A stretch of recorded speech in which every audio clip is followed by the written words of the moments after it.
This is an introduction to disease modeling with cells, a new laboratory technique using stem cells. We are going to go through why we do it, what it is, and how to do it. So, why do we want to model diseases?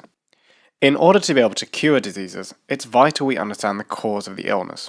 Investigating the underlying causes can help us to find a cure. Okay, that sounds great on paper, but it's not that simple. We are studying disease in the human body. The problem being the human body is fantastically complicated. We're all made up of loads of squidgy bits and we've all lived very different lives.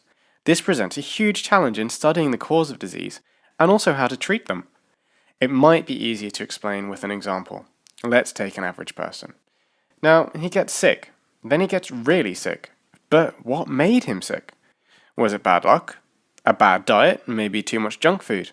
Maybe he lives somewhere polluted, or he could have inherited it from one or both of his parents. It could be a combination of 1, 2, 3, or all 4 of these different factors.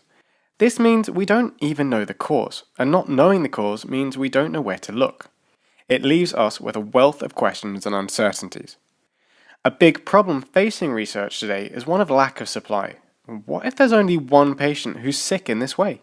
We can't really keep jabbing needles into them and trying out different ideas. But what if we had more patients? Thousands and thousands. We could start to look for similarities and patterns and try loads of different treatments. But that's not normally possible. We don't have thousands of people to experiment on, nor do we have huge sums of money. And we want to do this quickly. So what can we do? What we do is we model the disease and perform tests on the model. That means that we're not testing directly on the sick person, but we're recreating how their body works as best we can. And there are different types of modeling. Firstly, there's computer modeling, which uses mathematical models and algorithms to try and understand a complex system, the system in this case being a human being. Then there's animal modeling, which uses animals that display human-like symptoms. Or finally, there's cell modeling. And this is what we're going to talk about today, which is using cells taken directly from a human for analysis. So what can we do with this? If we take a sample from a healthy person, we'd expect to find their cells in good health.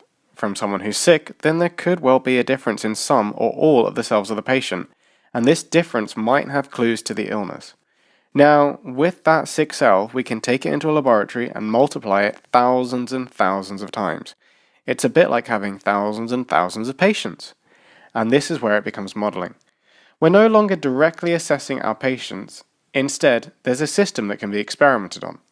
And we can separate them into groups and see if any of the 4 factors mentioned before have an effect. So we approach the problem of curing a human, which is so complicated we often don't know where to start to look for solutions, by understanding what's happening on a cellular level, and then we start to build up a picture.